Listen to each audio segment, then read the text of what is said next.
This is Guardian Radio, your station for up-to-the-minute news, intelligent, interactive, and engaging conversation. 96.9 FM.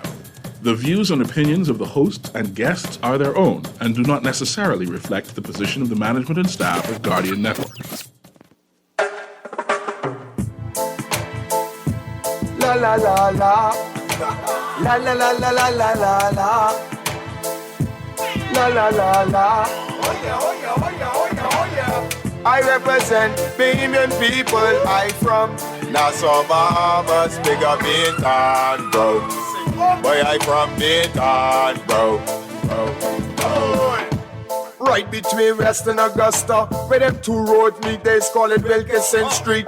Manners and respect was like a sign blank check. It seems the ones that coming after quick to disrespect. You see, this life in the ghetto never easy. So many hungry days break till it grieve me. But I doing the best I can, trying to turn my dollar to 100 grand.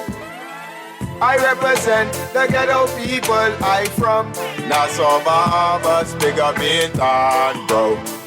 Boy, I from Bintan, bro. Ghetto. Don't take no back talk, no bribe or no joke. If you find fire, you definitely find smoke. Bintan, bro. Boy, I from Bintan, bro. Bintan, I say up and running. Caliban say my show boy don't ever give in. 7 years of farming, watch the crops them coming. Good night, Bahamas, and welcome to Guardian Radio 96.9 FM. I am your host, Valentino, host of the talk show Inside the Inner City that premieres every Friday at 6:30 to 8 p.m. Telephone numbers tonight are 323-6232, 325-4316, and 325-4259. And you can text us, powered by BTC, at 422-GR96. You could also listen to Cable Bahamas, and the 969 channel is back up and running on Cable Bahamas. And yet, it's a pleasure to be a host on this wonderful Friday night. I want to say to each and every one of you, I hope you're enjoying your weekend, this weekend, because you work hard, drive safe, enjoy yourself the best as you can, save as much as you can. Don't go spend everything tonight because, Monday is right around the corner. So even though you're going to party tonight, limit it, and make sure you can balance yourself until Monday. It's a pleasure again to be your host. I also have a lot of nicknames. They call me Governor, Daddy Scrooge, MP, Scroogey. So many, I'm really appreciative of each and every one of you who really see me. You give me a thumbs up. Appreciate each and every one of you. Okay, so we're going to talk about what's happening a little bit in Haiti. My guest was supposed to come in today, but he's a little late. He might not be able to make it today. But before we get into that, we'd like to talk about the affairs of BPL and the privatization. We'd also like to talk about the government seek to ease the fares of 20.63% of the NIB, increase. So we're going to see how we have a little discussion on that. And then we go into details about the prison break that the gangs in Haiti, was able to pull off a few days ago, which has the Caribbean and the international world up in arms, because of the mass migration and of Haitian nationals out of Haiti because of the conditions and sanctions got put on them many, many years ago because of when they won their independence. And because they won their independence, they got a sanction put on them by the French where they had to pay so much of millions and millions of dollars. And, that itself crippled their economy, and that was a huge, huge debt they had to pay for the oppressors, after they defeated the oppressors and got independence. And, the people have been struggling ever since, and they have been, putting strain on the Bahamian people living in the country. And many of us, don't hate the nationality, not me and Poison, but you listen around the country, people will have a discussion, on the effects it's having on the country, So we have to try and find a continuous way how we can be able to deal with this matter in a short and long-term solution where we have continuous government just continuing how we can better humanitize it, how we can, nationalize those who go through the procedure. We have to be able to deport those who are coming here illegally, immediately, effectively when they come in here illegally. Those who will be in here for a period of time, we can't leave them stagnated because, there's nothing we can do about those who have been here 30, 40 years ago. There's nothing basically we can do about it. It's a problem we keep on repeating over and over and over and over. But we have to understand something. Some things are out of our control. But what we can do is we can regulate it and take control of it. Make sure that we're dealing with those who are coming illegally in sloops, that when they land here, that if they don't have the proper documents, they have how I should put it, the courts and the country is going to have to be able to say, you know what, we're going to have to deport you based on the fact that, we right now overburdened with our own problems in the country, and as much as we can help, we can't just keep on taking on a wide margin of illegals coming here because it causes a problem for those living in the country. It causes that stigma. It's just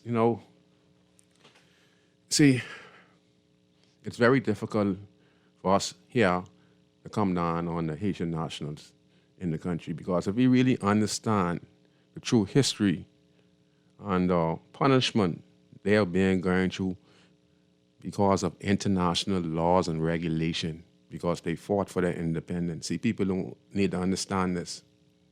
We fought for our independence here in the Commonwealth of the Bahamas without bloodshed. No, we had a little bit of bloodshed, the Burma Road riot and stuff, all the leads up to that, where the English came in, the British was over here, and then we had the Burma Road riot. And then, they shot some Bahamians who were fighting for the same thing that led up to independence. So we had even bloodshed here in the Commonwealth of the Bahamas. We must not forget ourselves. Blood was shed leading up to us getting our independence because Bahamians were fighting for their rights back in the Burma Road era. What we call the Burma Road, riot. Remember that? So let's not forget we have our own history. We fought, we died, but we fought in a diplomatic way. Where we use democracy, we go and we fight and we go to we fought against the British, their way, forming a party, and learning their way, send our best students off to school, Sarandel, Linden, Clementi, Maynard, all of the former leaders, Linden, Pinland, all of those former leaders were able to go abroad in England and learn the ways of the English, and they were able to come back here. And this is also fighting, but in a diplomatic way. And they came back here with that knowledge, with that education, and was able to counteract what the British government was doing at that time. So we fought, we died. And the Haitian themselves, have gone through trials and tribulation because if you look at Haiti, let's be real, they are brothers and sisters, but many of us, really, are mad because ourselves living in the country in the Bahamas, are being suffering, on the hands of our political leaders and our religious leaders, and we want something better for our kids. We have high crime, high poverty, so the Bahamian people are kind of frustrated seeing that, certain things are happening, squatting on the land, building houses, unsanitized, but we got to also understand that where they're coming from, they're being punished, and over there right now is like a war zone where the gangs running the streets, and we in the country, in the Bahamas now, is trying to counteract that to make sure this little beautiful Bahamas land don't become like a lawless Haiti, where the government has no power, where the military has no power, right? Where it's so terrible that the gangs on the streets in Port-au-Prince, Haiti, now are actually running the country. Because they just broke out many prisoners, and many of us are up in arms, and we're going to talk about that a little later on the show. So, the sanction put on by France, and then if you look at what's going on in Haiti right now, we always have this talk about,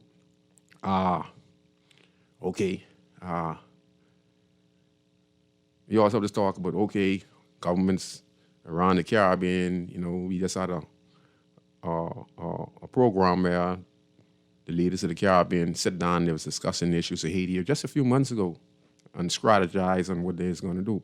But it's hard to believe that those who have the power, those who put the sanctions on Haiti, like France, all they have to do right now is just invest the right way in Haiti. The Americans themselves have to stay with the politics, because if you look over the course of the years, the American government, the presidents of the United States and the American Congress has played an important role in who the president of Haiti, who becomes the next president of Haiti.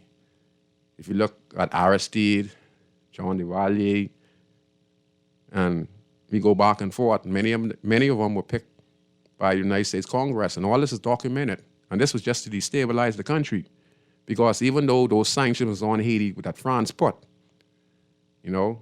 after Haiti won their independence, there was agreement. But do you know that in Haiti, they have one of the rarest minerals in the world in Haiti, that the U.S. government has private companies in Haiti mining that, using the material to build aircraft, submarines, parts for space shuttle, all this with Haiti. If you notice, 15 years ago when the earthquake happened in Haiti, it was discovered they're finding a gold deposit, silver deposit, and copper deposit.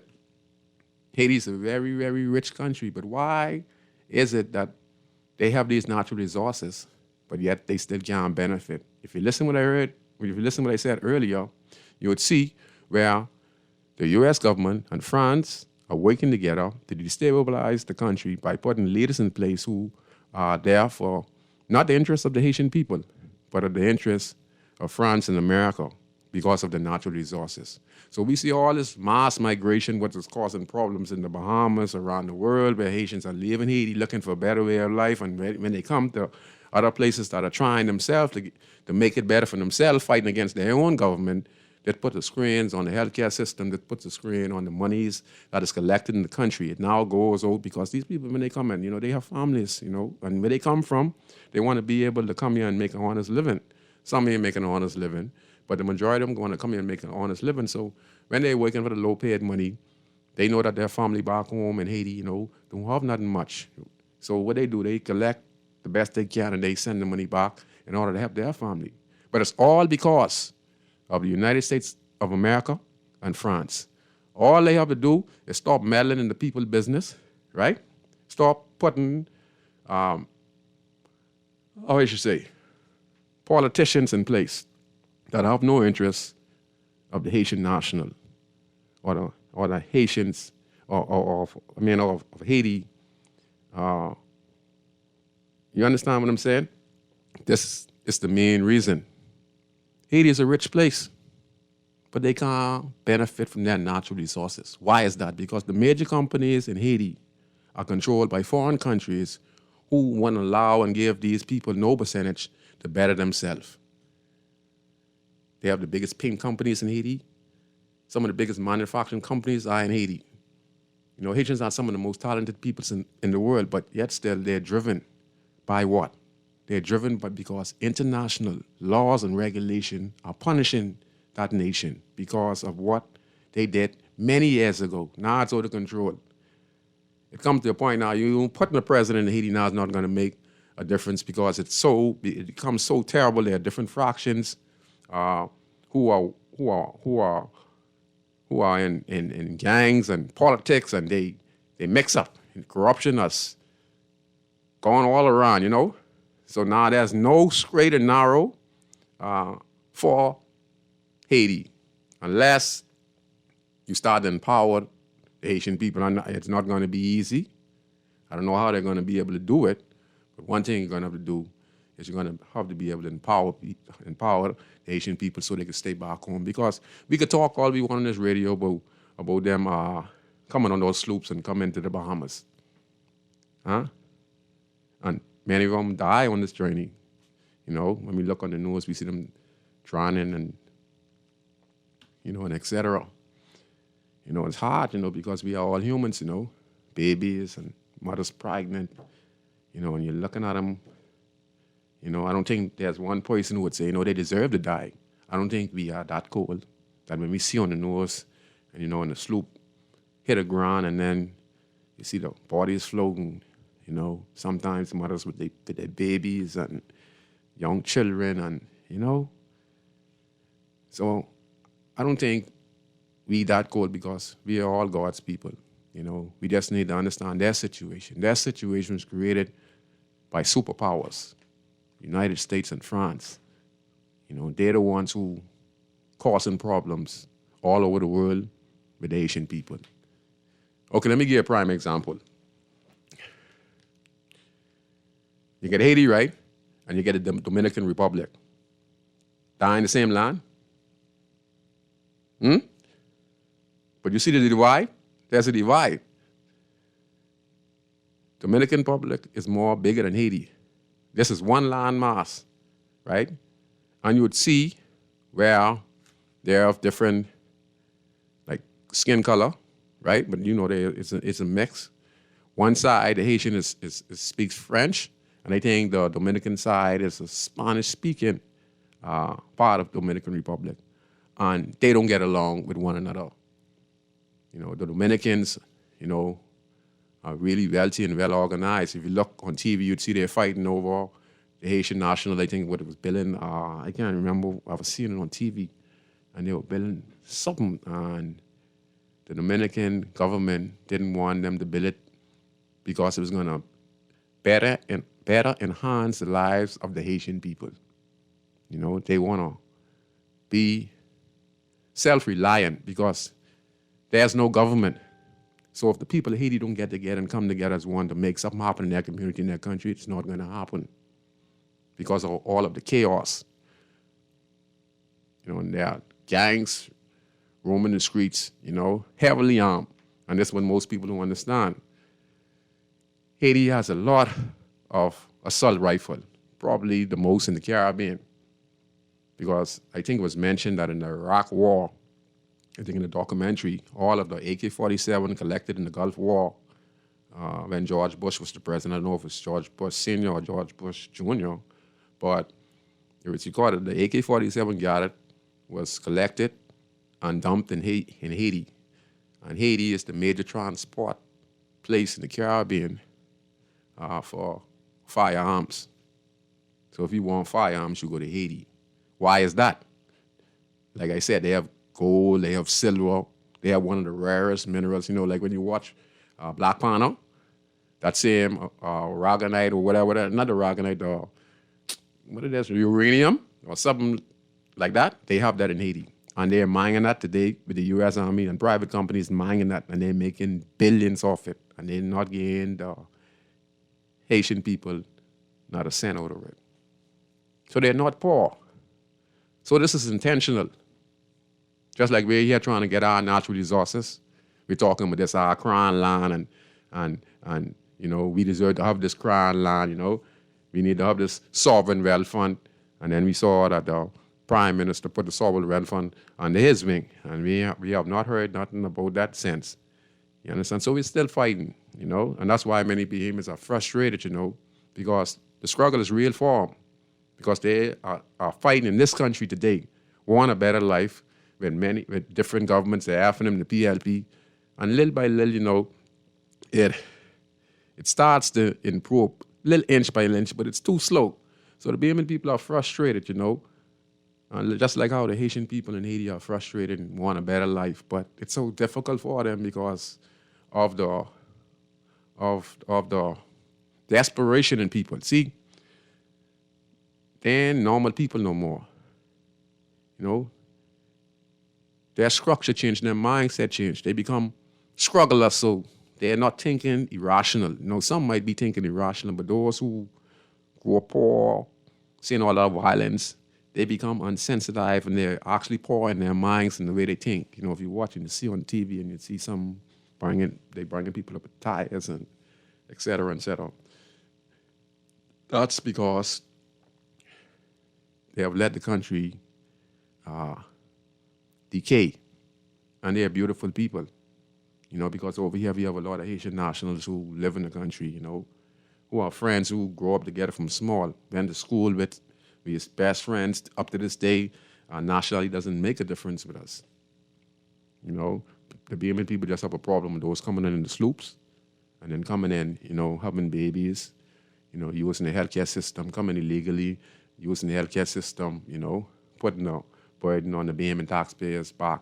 That's what they really are frustrated about. They want a stop to it, but it's going to be near impossible to stop the influx of illegal immigrants leaving Haiti if the conditions are the way they are in Haiti. So people to run away for a better life. Some running away from fear, some running away for better life, but all together they're running away from fear, they're running away from poverty, they're running away from the violence, and they're doing anything, even lose their lives trying to get to a better place. That includes the Bahamas. That includes United States of America. That includes any country they feel that they can get to just to get the hell out of Haiti. Okay? Just like how many Bahamians now say they want to get out of the Bahamas and go Canada and things because it's too tough, it's expensive over here. We're the richest Caribbean country in the world. You know what I mean? And yet still, there are so many poor people in the country. Doctors leaving, nurses leaving, say they want a better paycheck, Students who come into the school who went to University of the Bahamas, want to go to other places to have a better career because they know that the income is better. But we're here in the country, you understand? That is right next to the United States. Our dollar is dollar for the U.S. Why are so many of our people wanting the Bahamas to go have a better life in the next land when our money is dollar for dollar? When we have 9.9 visitors, 9.9 million visitors come to our shore just in 2023, okay? And we call them visitors. But like I said, they're actually customers. So we can't call them visitors. We're supposed to say they're customers who come to the Bahamas to spend with the Bahamian people. And that could be a multi-million-dollar business for a lot of unemployed people in this country. See, we ain't even using our natural resources, the way we're supposed to use it. So it's no difference, It's just that in Haiti, there's so much violence now. The Bahamas, it's have spikes and be a very violent nation. But like I said, it is like we have a spike, we take a little break, and we start again, and we end up on 100+ murders. It's just that, it's quite frustrating knowing that we have 100 murders, broad daylight, early in the morning, close to the police station, and people home. So this is getting us frightened. So many people, they ain't accustomed to this, and they say this ain't the Bahama land that they want to live into. And right now, they're seeing the rate of poverty, the rate of violent crimes, and the rate of no business venture opportunities for them. They want to live. They want to migrate. Like I said, they want to go to Canada. They want to go to the U.S. Some people want to go to the Middle East, some out in the Middle East, So yeah, let's just understand the situation. We could talk all we want about protecting our borders, and that is the right step to take.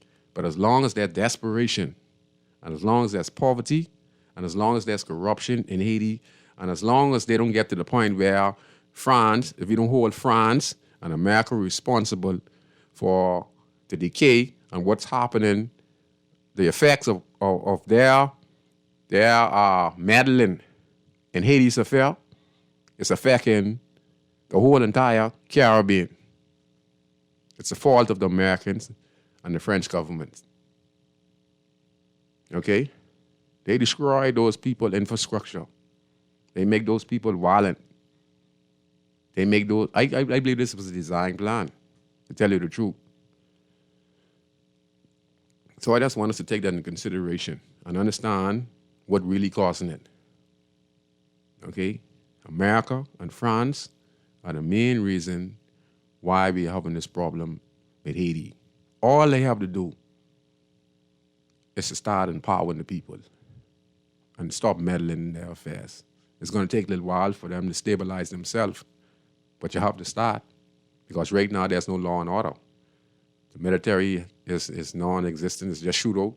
The police back and forth, Now we have hundreds of prisoners who escaped from Haiti. The Bahamas now, government now, is, see, Richard? The Bahamas government right now is set to guard mass migration from Haiti. The Royal Bahamas Defense Force.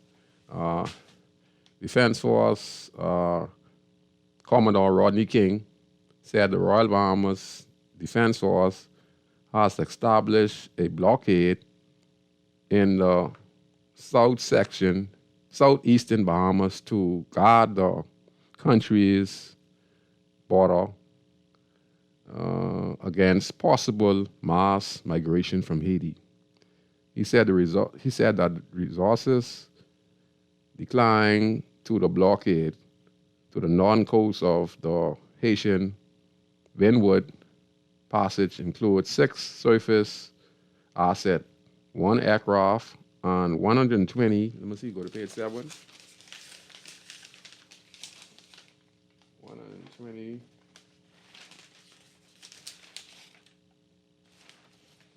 see? All right, where it going? Page 6, page 7. Yeah, 120 Defense Force personnel. He added that overlapping sea patrols are being conducted on the northern coast of the Haitian Windward Passage and the Old Bahamas Channel. He said aerial intelligence and surveillance and reconnaissance patrols would assist in the detection and early movement of migrant activity towards the Bahamas. Commodore King said the mass displacement of some 400,000 Haitians is in the capital and the metropolis areas of that country, and the recent jailbreak of 4,500 prison inmates, presently a national security concern for the Bahamas and other neighboring countries. Haiti is in a state of emergency after gangs attacked 2 prisons in the capital and 2 airports on that island over the last week. Now, like I said, the government don't control this country no more. The police ain't in control, eh? Their national security is in shambles. They running for their lives over there. You understand? So that's why we have to do what we have to do in this country, to deal with this poverty and crime issue in our country. Because if we keep this up, next 15, 20 years, we could end up just like this. You want to see me looking like that? All right. According to Commodore King, the 3,500 prisoners who remain at large include people arrested of the assistance. Listen to this now. Who remain at large include people accused of the assassination of President Joel Morsi in 2021. Strange thing. This man was standing up against COVID-19. And then these assailants here who now escaped out of the prison, now are free, right?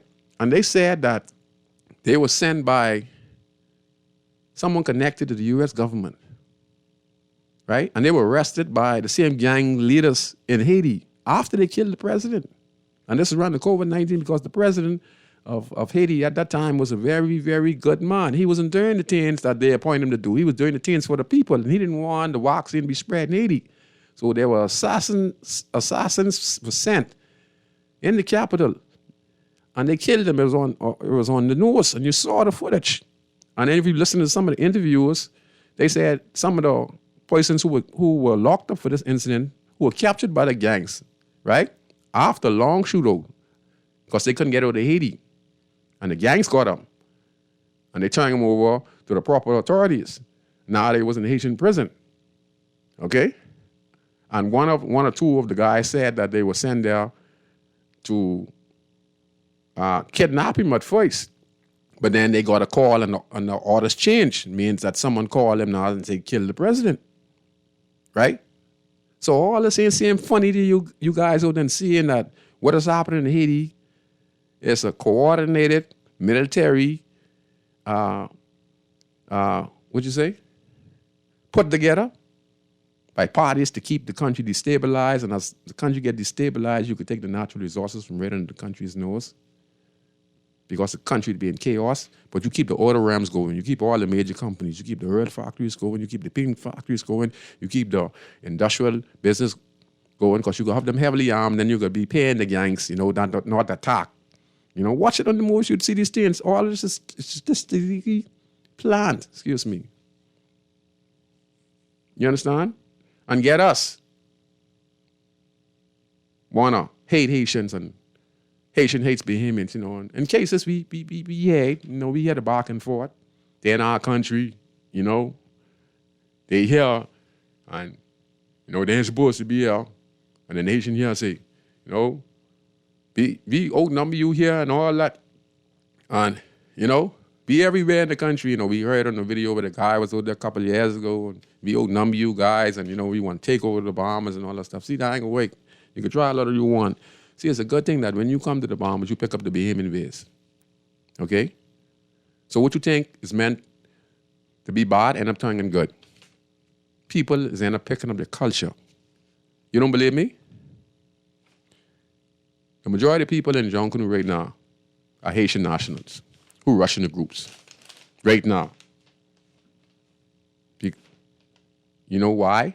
Because they came here and they get to be a part of us. Now they're in all in John Canoe, the Wally, the Saxons, So what I'm trying to say is that people pick up our hospitality, our kindness, our generosity, because this is what the Bahamas is. Every country in the world has that. If I was to leave from here now and go to Jamaica, and I stay there 5-6 years, my slang would change. I start talking, yeah, yali, man, yes, yard, man, bless up, brother, my Bahamian accent would change. If I go to the United States of America and I stay there like the same period of time, I start to speak like American. Humans can adapt anywhere they go in the world. Okay? So let me finish read this. Let me see. I still need my glasses, don't worry. He said the escapees could flee Haiti from the Bahamas, Turks and Caicos, Cuba, Jamaica, Dominican Republic, and Puerto Rico. See, all this here is affecting all this right here, all of these countries right here, putting screen on those countries. Because when you get desperate, people come in the country. You understand? Who make them desperate? United States of America and France. If you give the people their funds what they truly deserve and you stay out of the people's business and let the people themselves try to correct their own problems and let them use their natural resources, let them use their talent and skills, okay? Then we'd see a better Haiti, all right? You hear the names I call? He said that the escapees could flee Haiti for the Bahamas, Turks and Caicos, Jamaica, Cuba, and Puerto Rico. Now, the thing is with the escapees, all right, is that when they escape and they come to these places, they don't want to be caught. Some of them try to blend in by becoming non-violent criminals. You see, because the key of you escaping and knowing the authorities looking for you, you ought to be low-key. Now, it depends if they go and back a family, they have certain places and selling drugs and guns and stuff like that. They don't want to be around those stuff. Now, in many cases, if they're undocumented and they come here and they go in these villages and stuff like that, they could turn kingpin. But it comes with a price because you're not going to last long because you're wanted international criminal. So most people would come here and try to blend in.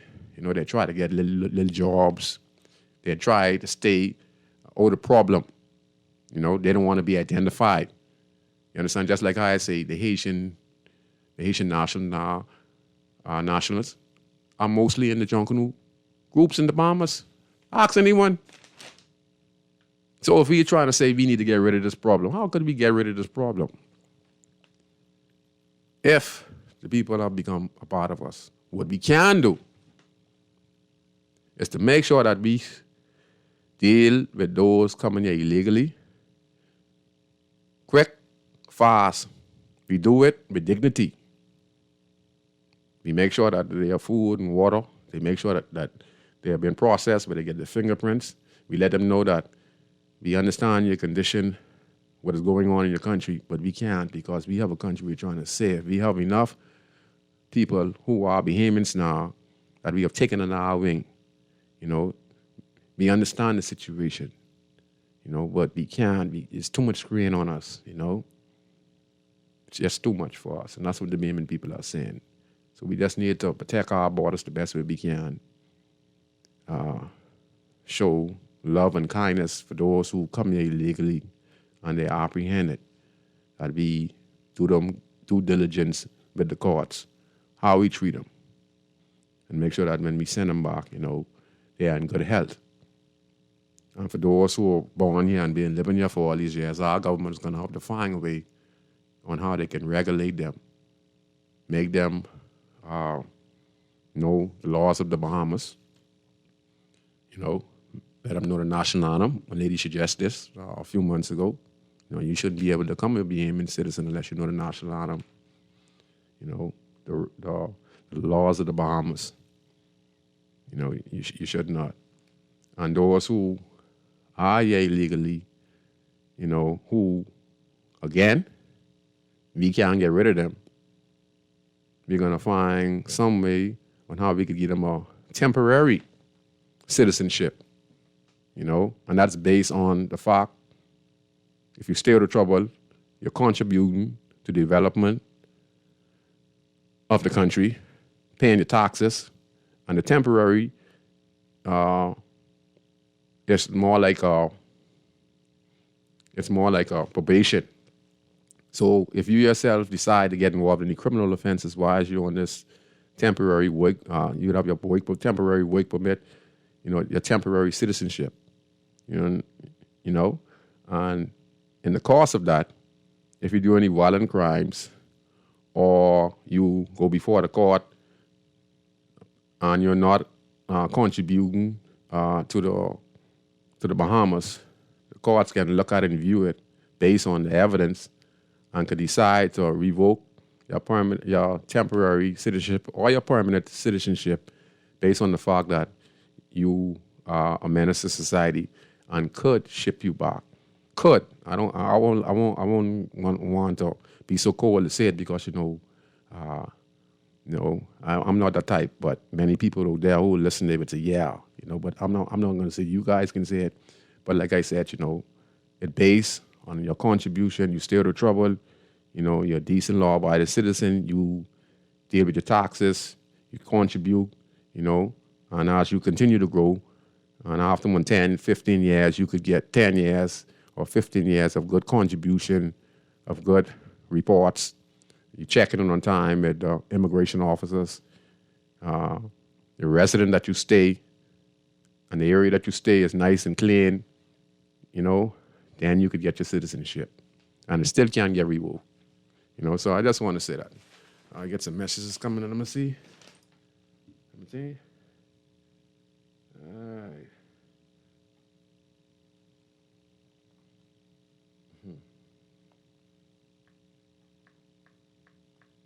Sorry about that.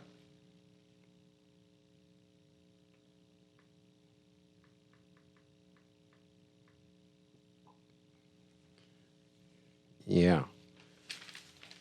Because it's costing us millions and millions of dollars. And like I said, how is it affecting us? I have none against nobody. I'm just talking overall.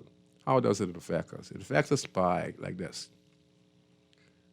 Jobs that's supposed to be in the landscaping industry, the paint industry, and et cetera. Many of those are taken by illegal immigrants who come into the country, right? And many people would say that's supposed to be for the Bahamian people.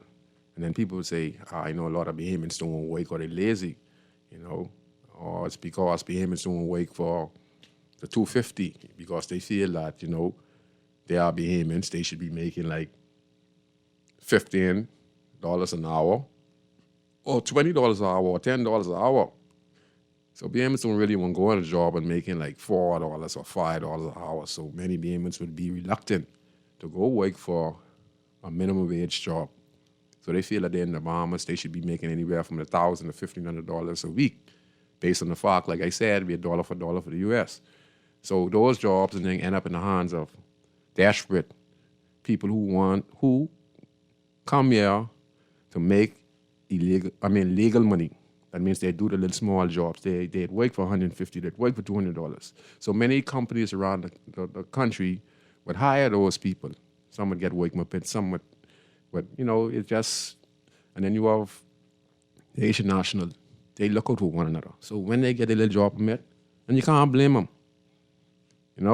They look out for one another. They tell a friend who's in need, to make sure they could put a little bit of bread on the table so he could help his family to send them back some home. See, I admire those stuff, even though it's hurting us in the country, but I want you to listen to the concept of what I'm trying to say. They'd get a job, right? And they'd go and find one of their friends, and their friends would tell, listen, one. But the thing is, they work good.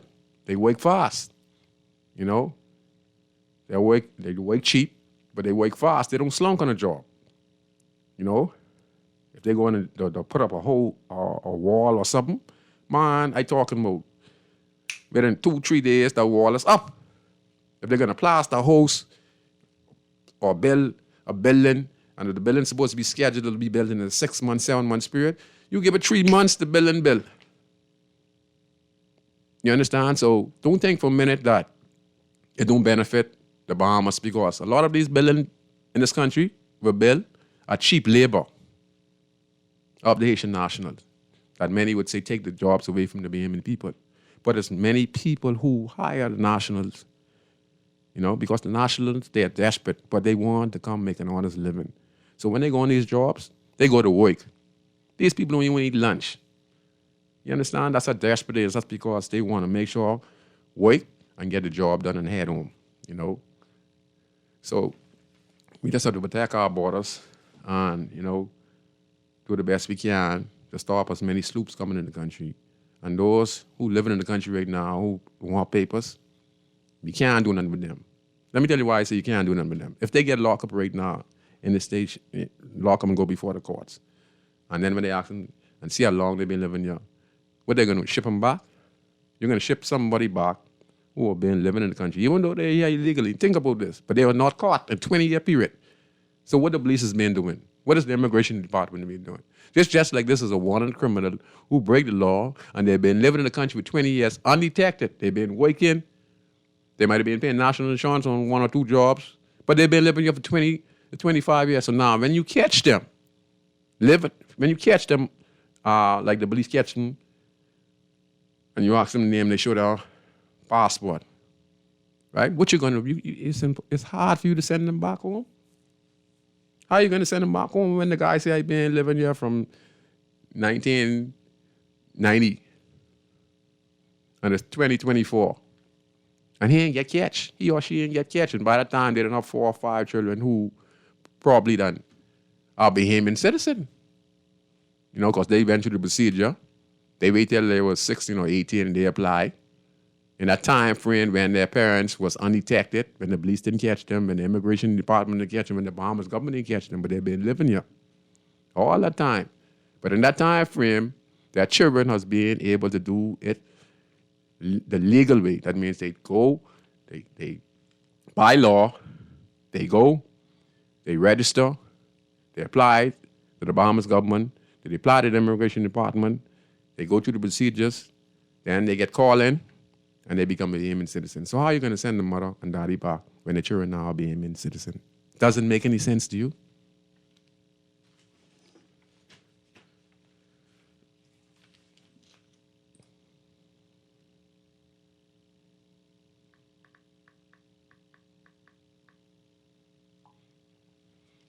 That's a lot to think about. There's some things we don't have no control over, but all we can do is protect our borders, deal with those who are coming in the country now, put them before the court, okay? And then we need to put something in place that even when we catch those said who was not caught, what we're going to do with them. we're going to see how we can incorporate them in the system. You know, give them permit, give them temporary citizenship. And, you know, this can help control it now because at least the government of the Bahamas can be able to deal with anyone who try to become rogue. You know who they are because, you know, they are, like I said, you know who they are. You can be able to revoke their temporary, you know, citizenship based on their contribution to the country. And if they become model citizen, you know, you incorporate and let them become citizen because they want everyone in this country to know. Listen to this. Let me tell all y'all something. And if you check back, if you go back many, many years ago before we had independence, who we had living here? We had Jamaicans, we had Haitians, we had Lucayans, who we are today. Lucayan Indians still here today, even though they say they killed all the Lucayans, but the Lucayan Indians are still here because my great-grandparents are descendants of Lucayan Indians along with Africans. You understand? But if we look back at the nationality, you know, before we get the name Bahamas, okay? There were Jamaicans, there were Trinidadians, Turks and Caicos, Guyana, we had the Europeans, Greeks, all before independence. And then when we get independence, we call it the Bahamas. You understand? So everyone who was here under the law after we became independence became Bahamian citizen. We were British voice. You know, and then they got a law, and then we became independent. But it was a variety of different black people and white people, Greeks, who are now all Bahamians. So when we got the title and we got the independence, we became all Bahamians. And what we failed to do is that after 1973, if we look at the law books, it states that after 1973, you know, you are a real Bahamian. So anyone else who comes after that, who comes illegal in the country and get passport and documents, that was illegal. They never supposed to get it in the first place. So if we're going to look at the problem goes with our Bahamas government. You understand? Because after 1973, it shows you, you know, those who, after 1973, are true Bahamians. So if you have someone who comes here and who have a Bahamian passport after 1973, and they come in the country and they stay there for a little while and end up getting their documents after 1973, okay? Those are illegal documents. But by international law allows this because you have to show humanity to those, you know, your neighboring, what you call allies. It's a tricky situation in the international community, you know, and some of these things we sign on where we have to help people, you know. So it's a very tricky situation, you know. Go ahead, caller. You're on Inside the Inner City. Hi. Hey, good night. Scrooge. How are you? I'm fine. Good. This is your frequent caller. Go ahead, sir. I like those criteria you put in place about helping them to be here in this country and be comfortable in the country. Because, see, once they become comfortable and they have perimeters to work with and can get their papers and everything, I think it'll be a different climate in this country. I do think so, too.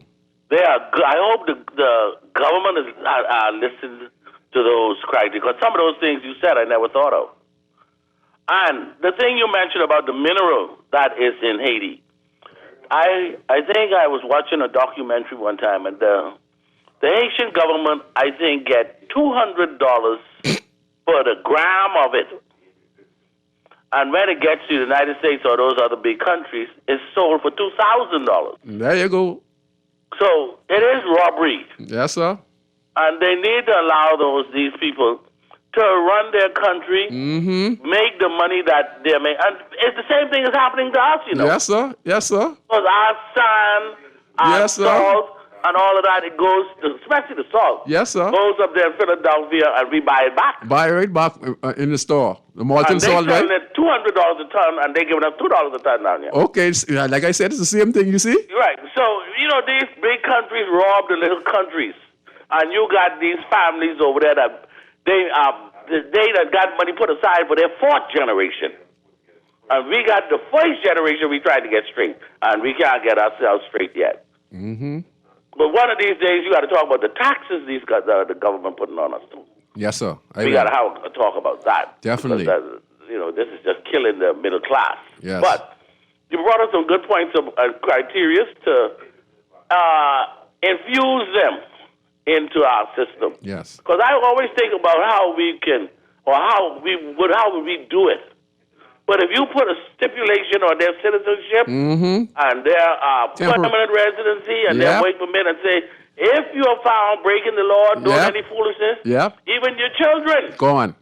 It'll be revoked. It'll be revoked. Yes. And you'll find the crime and everything might calm right down. Yes.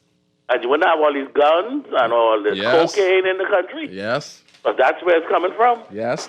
Yes. Anyway, I just wanted to mention that you're doing well. Keep it up. Thank you very much. I appreciate your call. You always do wonderful when you call in on the show.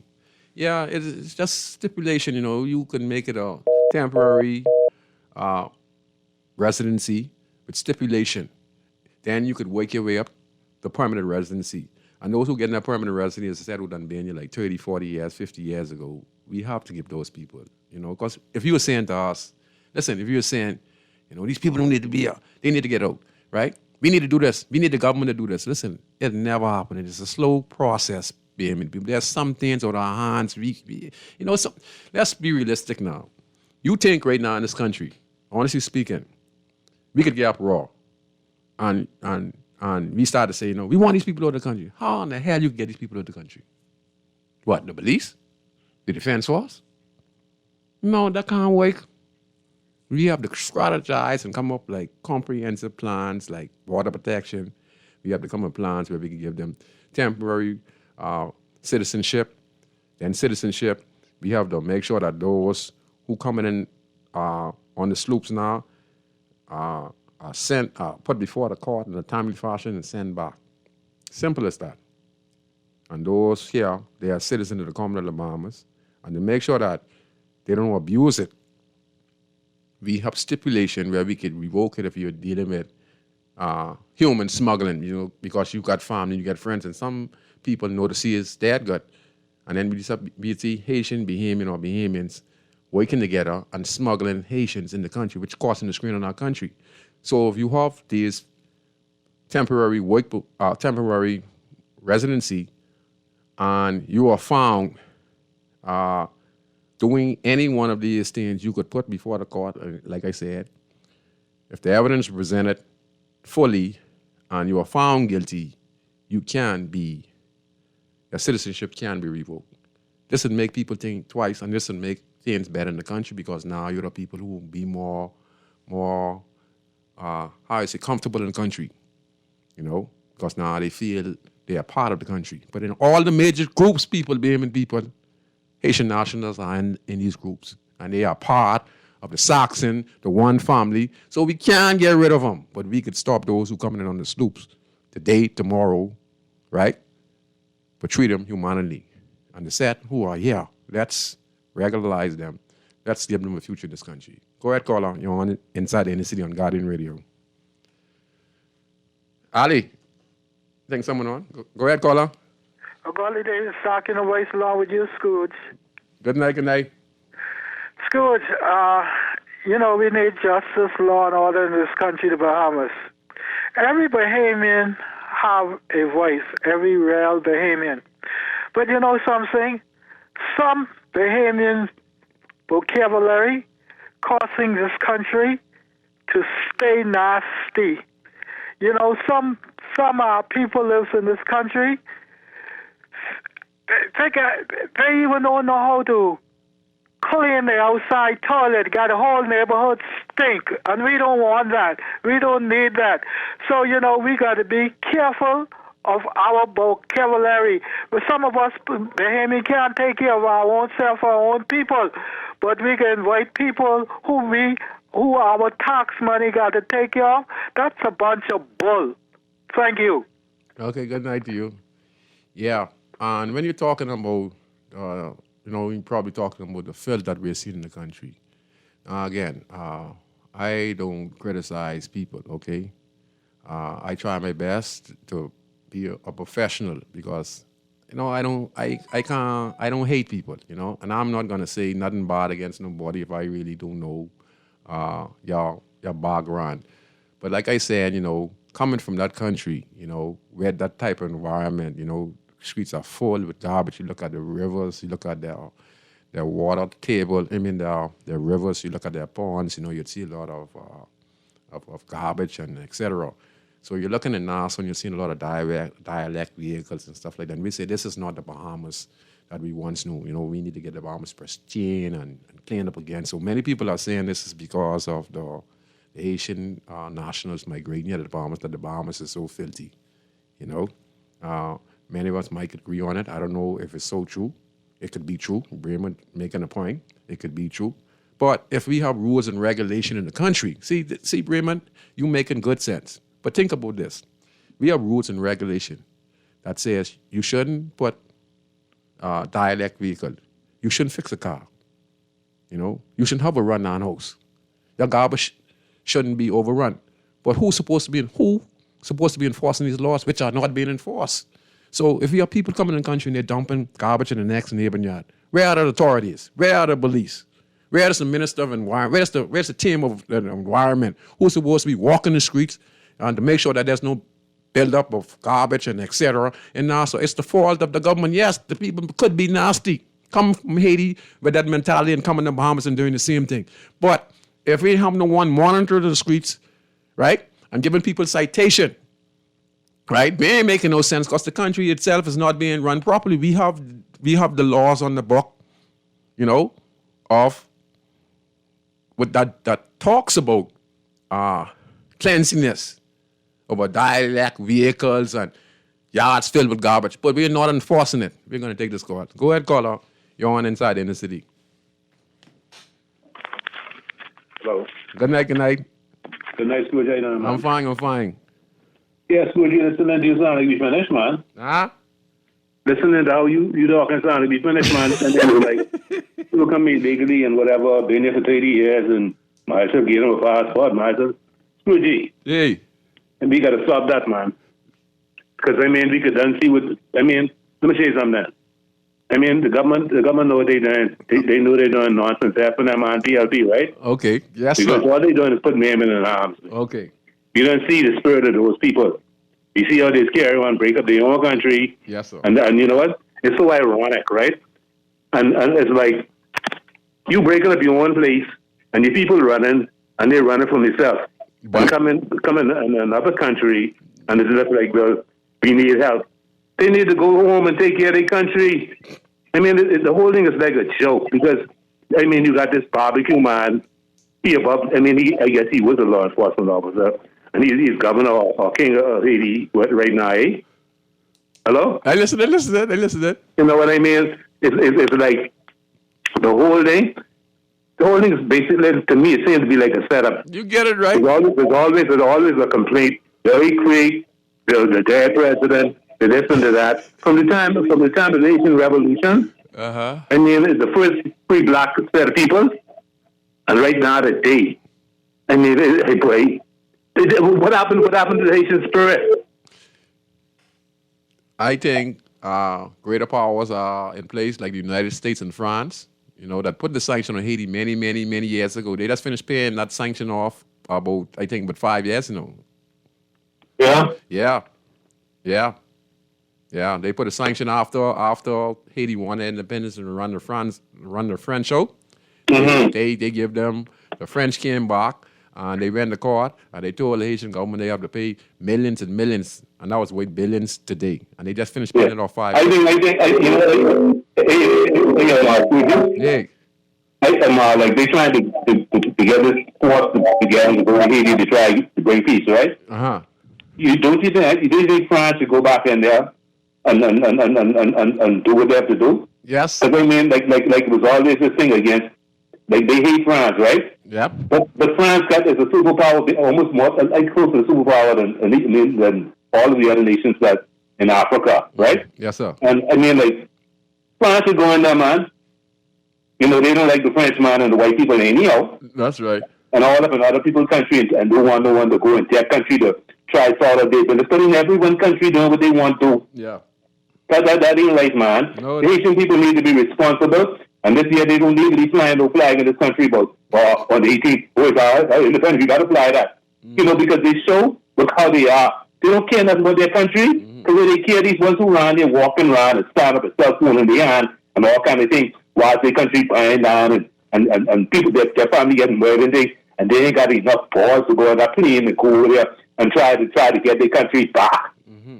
Then the day ain't the same set as we were in the revolution, because if they were the same set of people, they'll go back home and fight for their country all over the place and things in other people's country doing foolishness instead of them go home.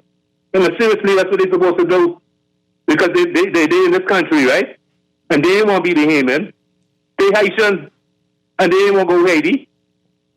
Haiti is right now. Haiti being destroyed, and they're sitting down and they're sitting down. They need to go home and fix their country. Yes, sir. Go like that, you know. Yes, sir. And they know what they need to do too, you know. They just here because they say they ain't stupid. Yeah, and you know something? We ain't fool. We take whole country. And you know what? If we let it be like how it is, the Bahamas finished, man. Too much Haitian in this country. Bahamas finished. They going, man. Okay, sir. Thank you for the call, boy. Boy, really kind of hard there. But just to say this, you know that most, but I just like to say this. Do you know that most Haitian nationals who come from the Bahamas really can't go back to Haiti? Do you know that most Haitians, if they were to go back, they would be targeted? Do you know that Jamaica, most Jamaicans who want to get back and go back in Jamaica are targeted from their own Jamaican nationals? Do you all know that? Do you all know that? Yes, go look at it. You would all see on Facebook where Jamaican nationals telling other Jamaicans who living abroad don't go back home. When you go back home, be a target. Because the set who living there, you know, they watching everything. They think because you come back from Jamaica or you come back from the Bahamas or you come back from the U.S., you wealthy and you better than them, so they target you. So just saying, if many of them will or want to go back, they can't go back, because if they go back, those gangs there will target them. You know, I had a gentleman who was supposed to come on the show tonight, Andre. He was supposed to come on the show tonight. And he was on the show. And he tells you this, you know. And I've heard stories that many Haitians who get deported back to the Bahamas gets killed when they go back or targeted. You know, they call them a different name. They don't call them Haitian, you know. They're targeted. So even this you have to take into consideration. Many of them might want to go back. But listen, look at it. You think you're going to go back in that country right now. Say you're going to help and you're going to go set up in the community that is controlled by gang leaders. You would get killed. You better come with a better plan. If you can't reach those gang leaders, you know, you can't go back. You know, it's going to take military might. And then the military is going to have to work with the local leaders. I ain't talking about no gang leaders, the elders. Then the elders would work with the elders in the community who the gang leaders respect, work through them. And then you will be able to give the gang leaders some funds or some type of work so that you could be able to bring the education and resources in Haiti, you know, and let them become security guards. And at the same time, you just invest in business, invest in fixing the homes, invest in farming, and et cetera. Other than that, you can't go back. People, listen, talk to some people. Talk to some Haitian nationals who live in the country and ask them when they could go back home in certain parts. But they be targeted and they have to be careful. Because the set who live in Haiti are jealous, violent, and they target them. We're going to take this next call. Go ahead, caller. Let me see. Caller, you there? You there, caller? Yes, I am here. I was trying to get in. I get you, Mr. Thompson. Boy, that famous voice. What you say, Mr. Thompson? Listen, You gonna let me have it tonight, Mr. Thompson? Pardon? No, go ahead. I say if you're gonna let me have it tonight. Listen, I have to say to you, the information you've been giving out is misleading. Go ahead, sir.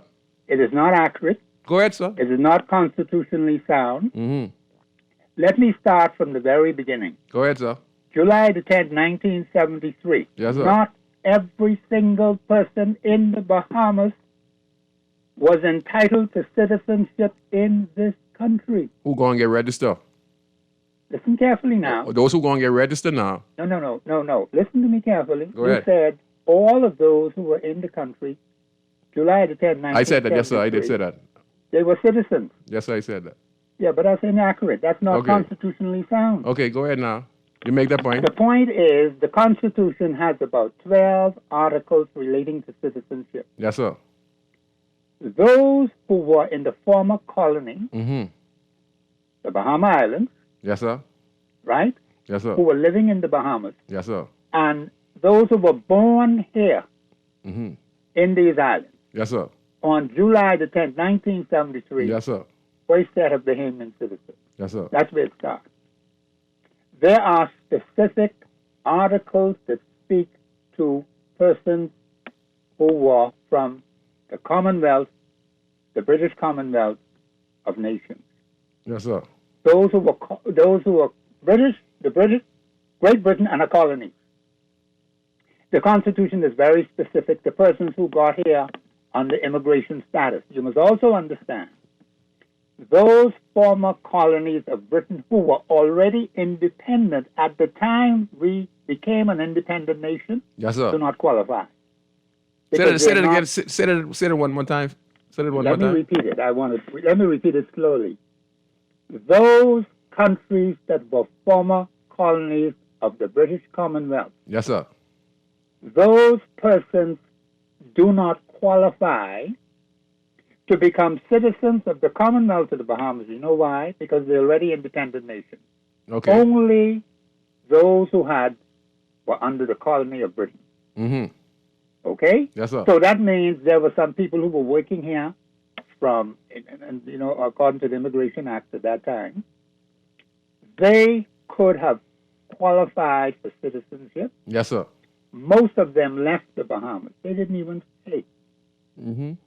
The point is, those people from Haiti, Article 7 speaks to personalities neither of whose parents is a citizen of the Commonwealth of Bahamas.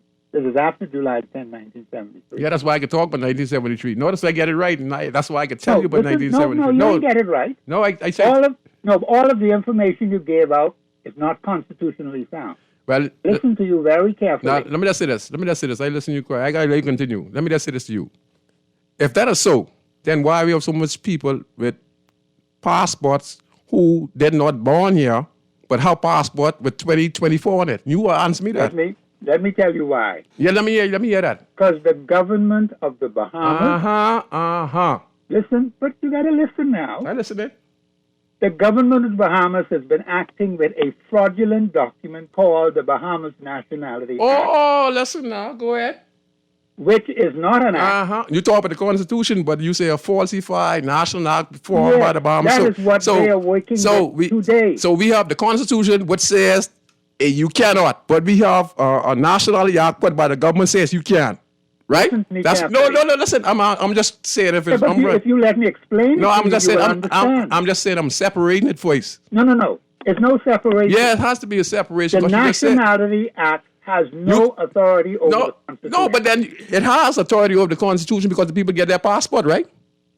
And it has Bahamas government on it, right? Not because the government of the Bahamas goes by a fraudulent act makes it illegal. So what talks? It has no legality whatsoever. It has to have legality because you're saying that I'm saying these people lost their passport. You're saying that the Constitution is saying that if you're not have no Bahamian parents, that you are not allowed to be a Bahamian citizen. But yet still you're saying on this end that you have a Bahamian national act put in by the Bahamas government that can give you nationality, right? No, it can't give you. It cannot give you anything. Well, they have it, Mr. I'm not arguing with you. Me, you know. Go ahead. I'm not talking about what they have. I'm talking about the government of the Bahamas violating the Constitution. Well, if they're violating the Constitution, which the Constitution is supposed to be the number one law that number one trumps the court, then the government is in charge of the country. That means the Constitution is non-violent. In this case, the government of the Bahamas has broken the Constitution. That means the government of the Bahamas is the one who broke the law, but they are actually doing illegal documentary with the passport and stuff, but yet still it's legal. No, it's not. Yeah, it's legal because no, people. It is not legal. How much people we see on ZNS News getting sworn? Go ahead. Mr. Brown, listen to me. Go ahead. To me carefully. Go ahead. Not because the government of the Bahamas is violating the Constitution makes it right. It never was right. They've been doing it for 50 years and 8 months. I'm not saying it's right. I'm telling you. You saying the Constitution is the number one law that none trumps the Constitution. It's the supreme law. I know supreme law. The government of the Bahamas is supreme law. No, sir. Yes. No, sir. No, no, sirree. You're dead wrong. No, not me. Not me. This is not me saying this. You are saying this. No, but Mr. there's Thompson. no such thing as no government of the Bahamas being the supreme law. But That's not Mr. Thompson, you just talked about the fact that the government of the Bahamas has this certain thing in place, Mr. Thompson. You listen to me carefully. I listen to you quite clearly. Try and understand something, man. I understand. Tell your audience. Not my audience. Just to be sound. The Bahamas Nationality Act is a fraudulent document. If it's fraudulent. Yes. If it's fraudulent, then why people getting BM in passport? What I'm saying to you, sir, because the government of the Bahamas is using it and violating the Constitution. Okay. That's what's happening. Now, that will be dealt with. What that's supposed to be with? Pardon? So what you call a treason?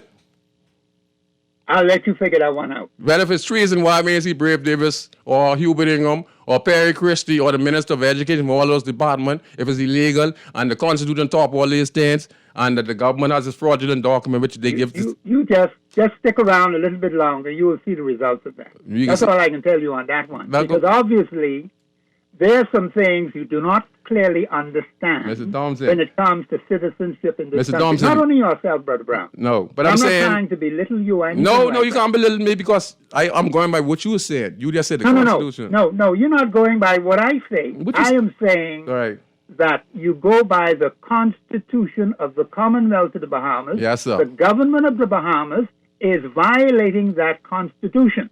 Oh. That's a fact of life. So if if one is right and one is wrong and they cancel on one another, but still it ended up right, which it ain't wrong. No, it don't go that way.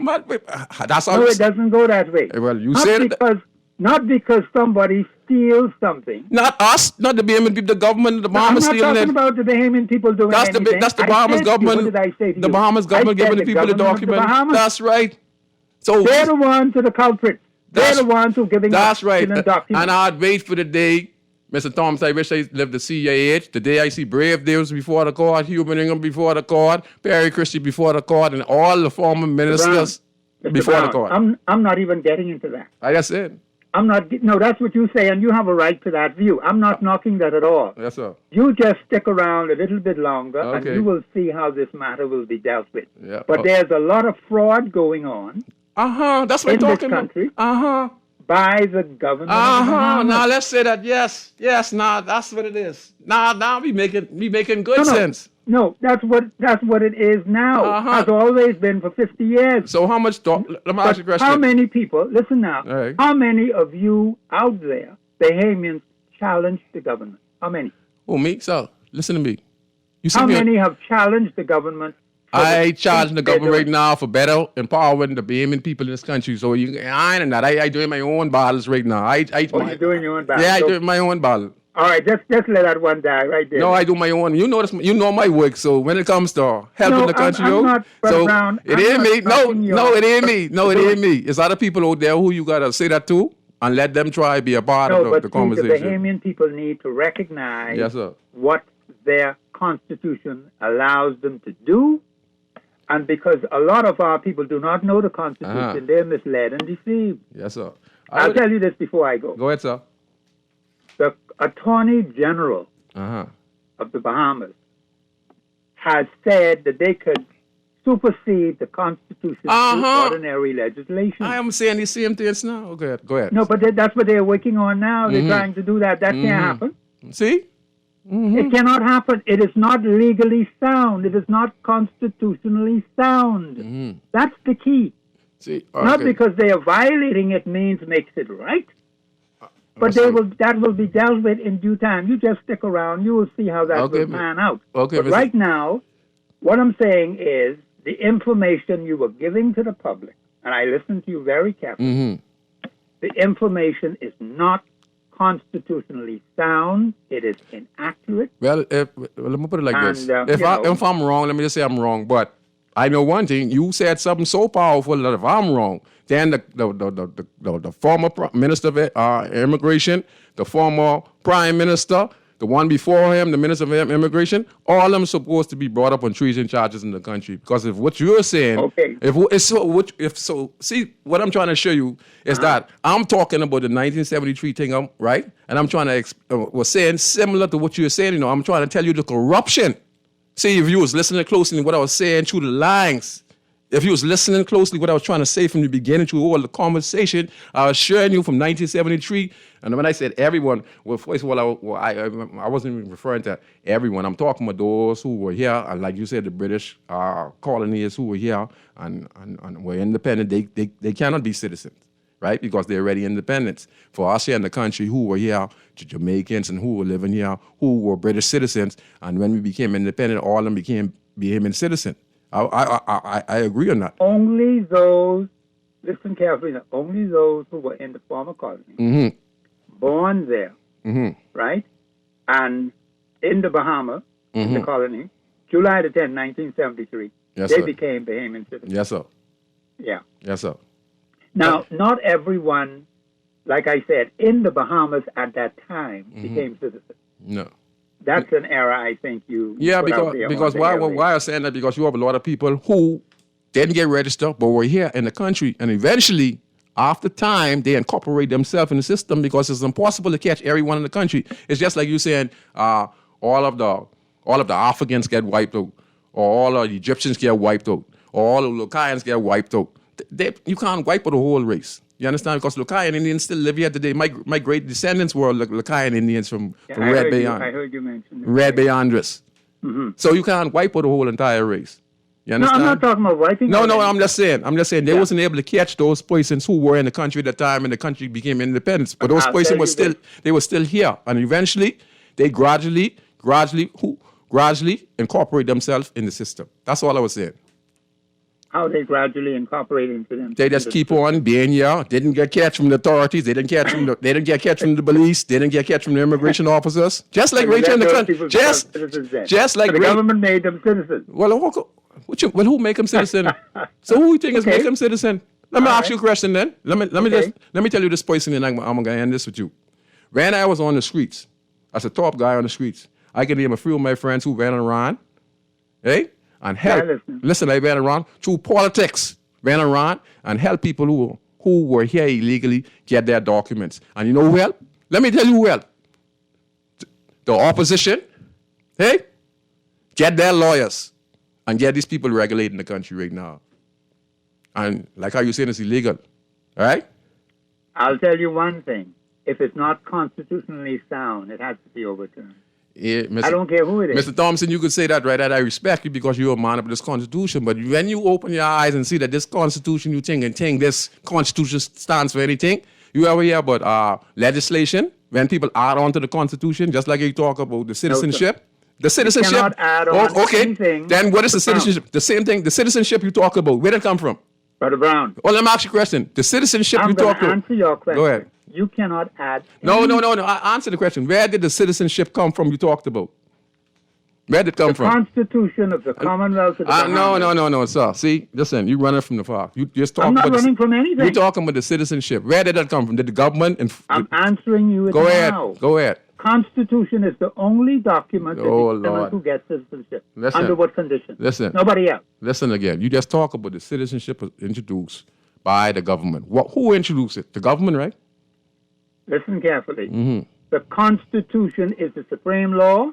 It determines who gets citizenship. That is not true because we just had Hubert Alexander Menace, when we had the COVID-19, and Bahamian citizens who didn't get no warning from their government that when they leave Miami and that they reach here, that that their constitutional rights were taken away. They were locked up immediately. And we heard the Prime Minister, Hubert Alexander Menace, say that sometimes we have to break the Constitution. So the Prime Minister and the government of the country has the power to break the Constitution. No, yes, they has, because listen, you're dead wrong. Sir, listen to me. Not because the he facts. said it makes it right. Not because he said it, because he knows he has the power. No, he doesn't. Well, he said it. He does not have you power. see, Mr. Thompson, you say that, but I listen to the man on TV. No, I listen to him. Because I hate the crap that's out of his if you listen to him, that doesn't make it right. So listen to me. You see, you're looking for what's right. See, that's your problem. So I have to go by what is right. No, Thompson, it ain't what's right. We had Varsity. Listen, you think that's what's right? Okay, let me give you a prime example of what's right. We had Varsity charged with her husband's murder, right? She went to prison. She got bring guilty, right? Right? Only her in the apartment, right? They had the murder weapon, right? She is a rich white woman. Her husband is a multi-millionaire. Got killed in a hotel, in a gated community, right? No one else in the house, right? Police went get the evidence. She went to prison. She was released, got bail. She talked about the humanitarian system, like how it was Bartram and stuff like that. She's a millionaire and that she can't be in the prison because, it is inhumane. So she appealed the case. Now when she appealed, you said you're talking about what's right. But what about the felon Bain Town? No, let me just finish. Let me just finish something you say about truth and what's right. Okay, what's right? Well, we have a guilty person who was the only one, right? Never dismissed this woman. She went, appealed the case. Now, she's the only one charged for this offense. Yeah. You see what happened? What happened? Isn't she guilty? Isn't she guilty? Huh?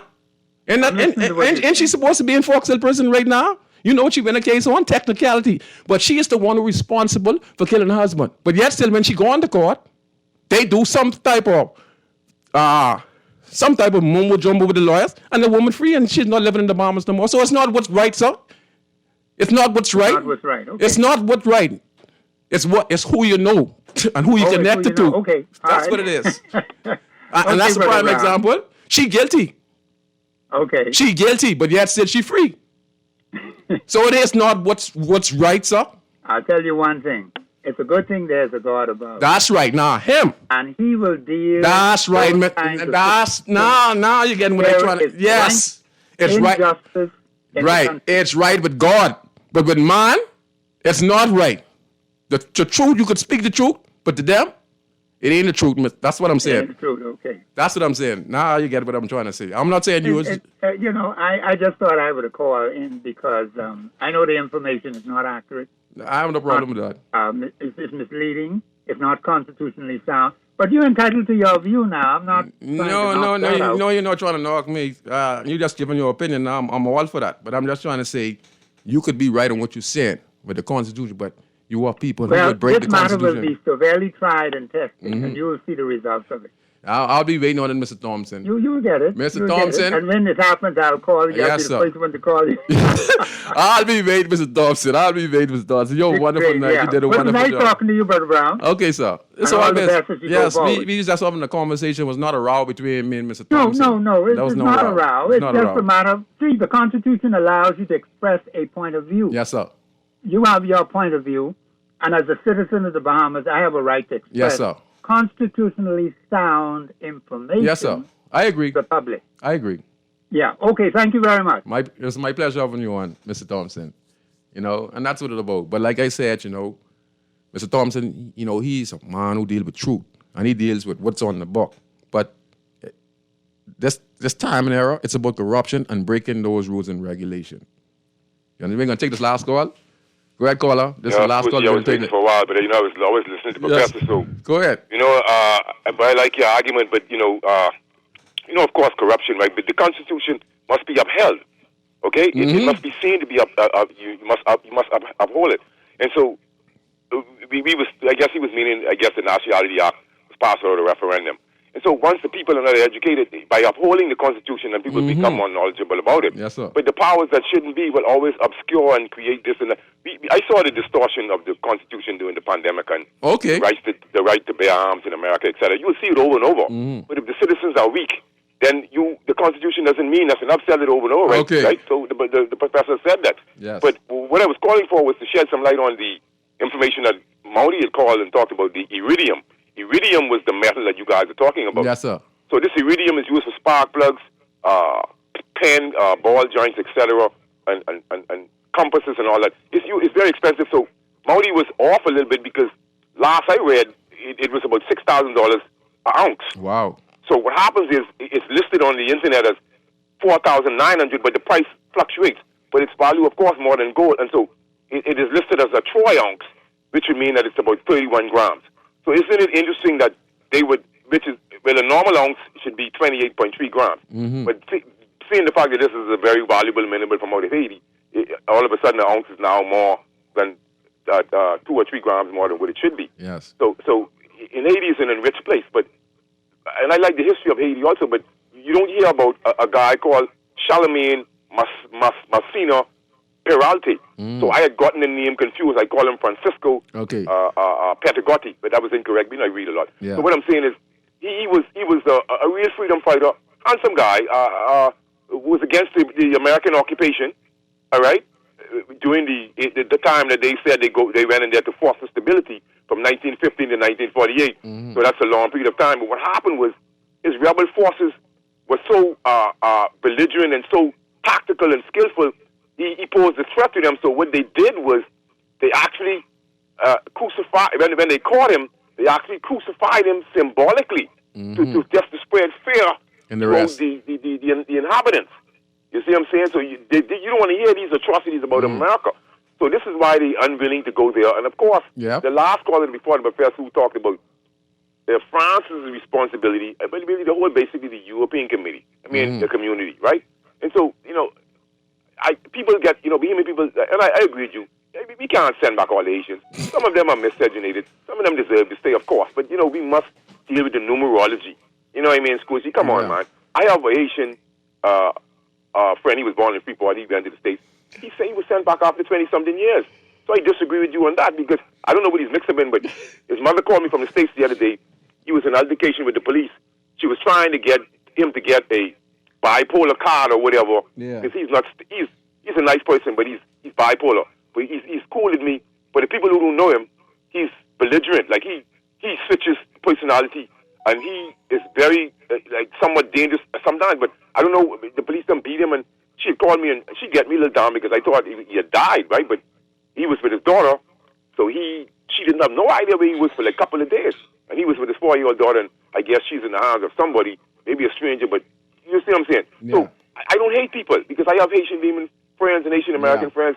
And people must realize that. So I like how you said you humanize the situation with these people there, but they come and they take over and all that. Man, listen, if that's what they believe, but inside the inner city, we have a lot of Haitian demon friends and Haitian friends, and that's just the way it is. I spend money with them, I carry them things, etc., etc. But as to the Haitian problem, it needs to be solved, and so with the technology that the government have, and the technological armament that's involved, that we have now, we should be able to put a handle on it. I can't see why, but I'm noticing a global construct of creating mass confusion and chaos that's what it's about. all over the place. Like in America, you're having the same problem with the MS gang and spreading this fear about gangs all about. I'm very conscious of these constructs simultaneously happening all over the globe. Like it's some globe-trotting, politicking puppet.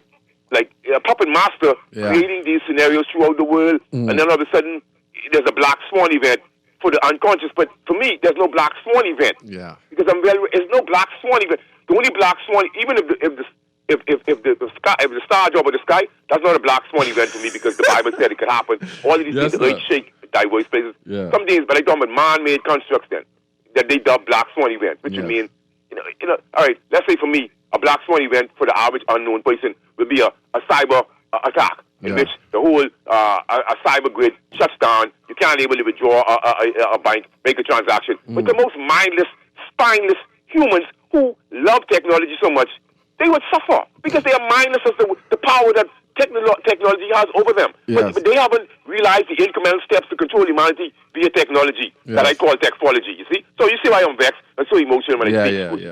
Yeah, man. All right? So it's not about me. It's about bringing conscience to the mindless. Yes. I was in a serious argument with a fool on the high school chat, and he's still upholding European concepts of God and religion. His mind is like a pigeon. Yeah. You know what I mean? Come on, man, Scorsese. You're right, Miss now. I don't hate no Haitian, man. No. I live in the city with these people. No, I go to their shop. I go to them. And he might have shouted something. Hey. But his mother said he didn't, and his mother called me. Yeah. And I started to almost cry because I know he's with his little daughter, but he's the guy's a real friend for me. Yeah. We would do, you know what I mean? And people, they get mad with you when you say these things, but Haitian and Behemoths are connected. Be connected.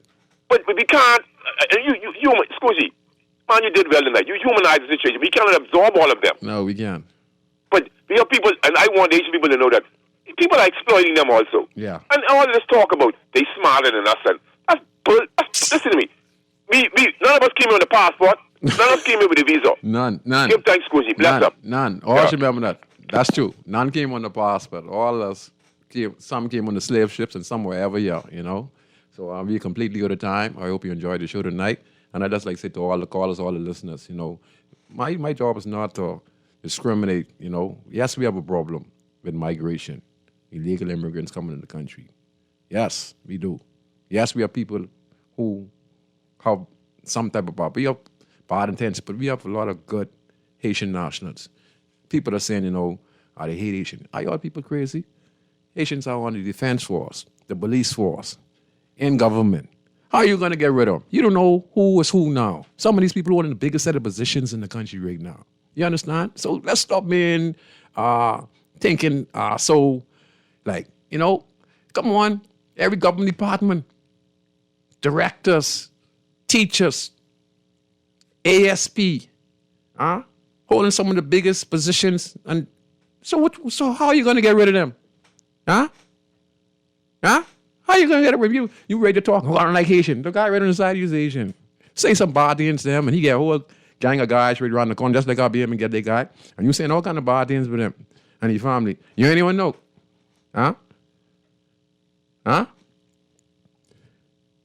Every government department. So, you know, we just have to regulate and stop those who are coming in the country and put a stop to it and empower the BME people. I want to say good night to my friend Santana Forbes. I know Santana got a call and he would call in, but I want to say to him and his girlfriend, to each and every one of you, you know, we completely out of time. And I'd see you next week on God Rain. Listen, I'm never going to spread hate. You know, I'm going to put way right is. But I just want to leave this phrase to Mr. Thompson. Mr. Thompson, I'm with you fully. You know, I take my criticism. I'm not always right, but I know one thing. The Constitution is supposed to be the first line of defense for the country, right? But when we have leaders who break the Constitution, you know, the things you talked about, Mr. Thompson, is correct. But look, we have a couple thousand, over 20, 30,000 passports are being given out to people who are living here illegally in the country. So if the Constitution says one thing, and we have laws in the book saying one thing, but yet still, and we have over 20, 30,000 passports that has been issued, then the Constitution doesn't mean anything. It means that the government itself is violating the Constitution.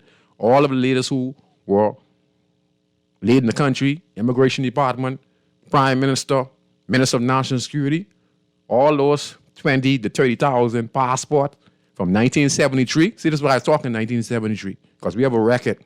And all those passports given out after 1973, and if you're not a raw-born Bahamian, right?